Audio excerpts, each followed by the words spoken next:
God. This is important. When you don't do that, it's not cool. With that, I'm going to introduce our first speaker, who is definitely someone you want to know if you want to get a job in the game industry. Just don't try too hard. McShaffry.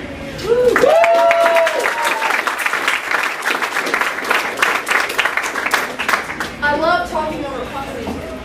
I hope it's not go all the way to my 10 minutes because I hate getting cut off in the middle of talking, but I'm going to rant for as long as I possibly can. I even have my notes here and they're not even going to turn off or anything. So, but I'm going to provide information for all the rest of the speakers who are going to follow me. I'm going to ask you all a couple of questions. How many in this room are currently working for pay in the industry? Wonderful. Excellent. Thank you. Give me your business cards. How many in this room want to get a job in the industry?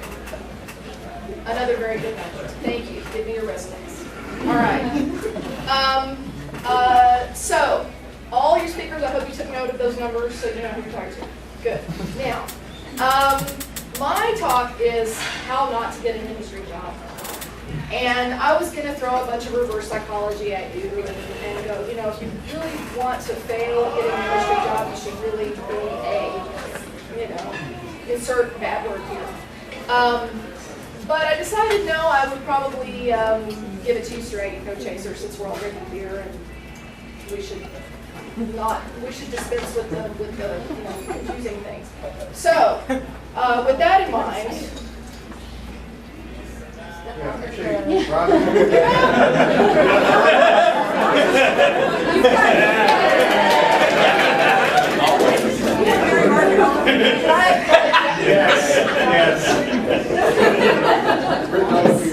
Nice. All right. So here we go. How not to get a job in the industry, and this applies not only to the vast majority of you who are working for pay in the industry, because there are a lot of people who are working not for pay in the industry. I'd like to point that out.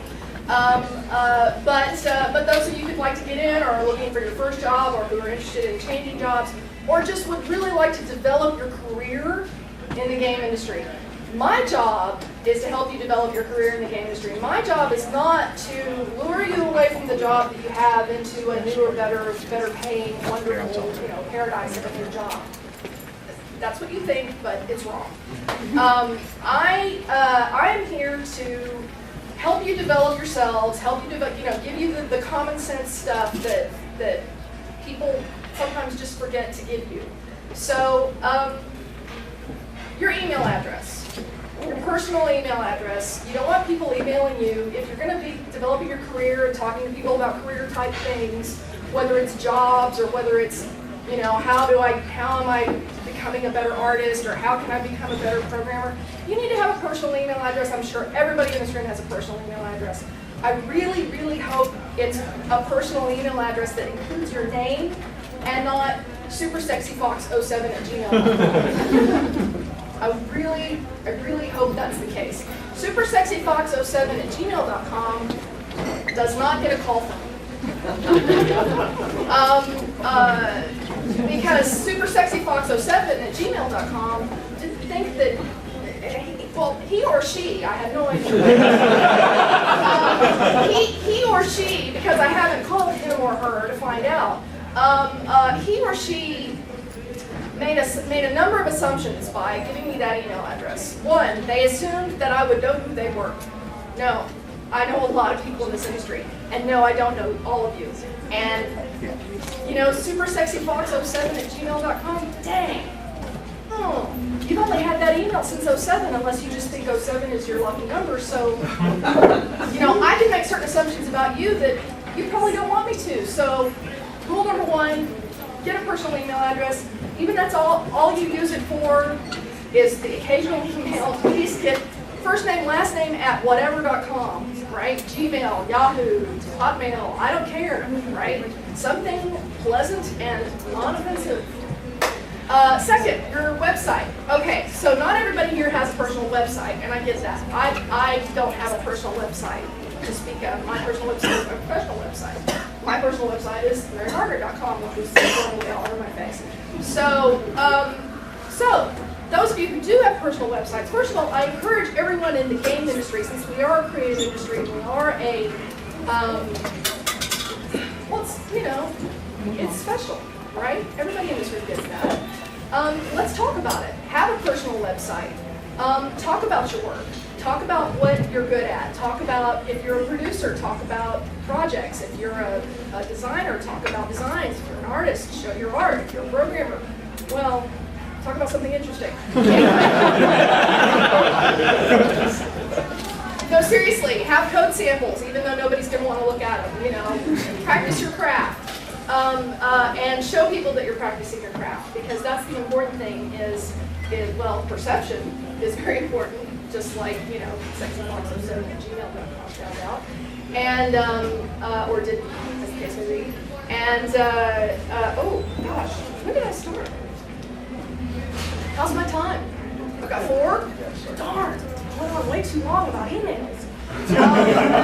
Email, website, professional, brief, non-offensive.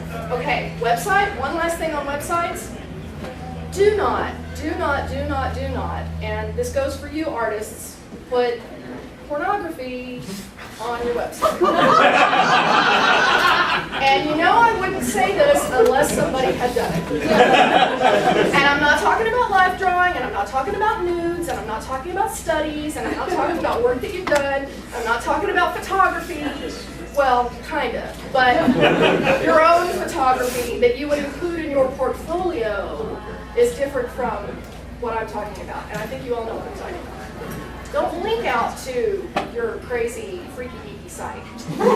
If you've got a freaky, geeky site, yes, awesome, I love you. I want to see your freaky, geeky site some other time. But today, when we're talking about your career, I don't really want to know about your freaky, geeky stuff, really, honestly, and neither does anybody else. An employer certainly doesn't want to know.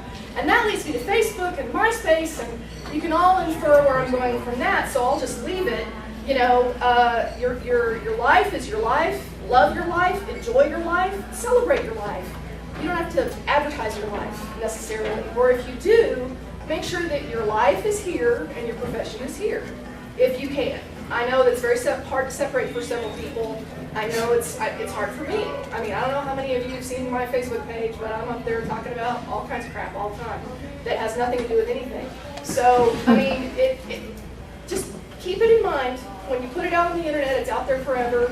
Employers, future employers, past employers, people you want to be associated with, people you don't want to be associated with, can all find it.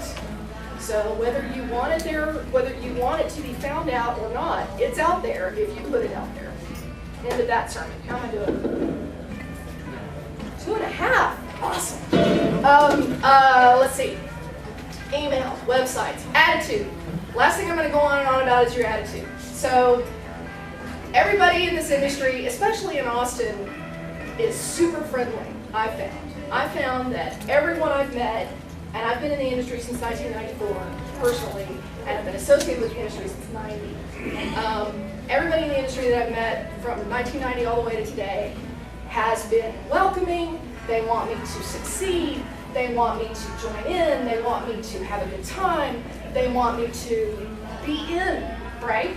And that continues to this very day. I want you to be in. I want you to get into this game industry that we all think is so awesome, and get in it and stay in it and make a career and pass it along, right? 1,000 points of light, pass it forward and all that crap. So, attitude. Don't come walking into a company, to a relationship, to a game design meeting, to anything, but mostly an interview. Thinking like you own the place. Thinking you're God's gift. Thinking nobody can argue with you because you know everything there is to know, and the rest of you are stupid. So, keep that in mind. Be gracious. Be grateful. We work in an industry.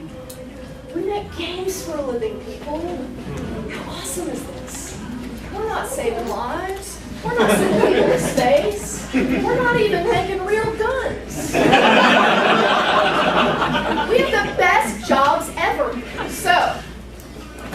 client of mine, was that my subtle notice? Yeah.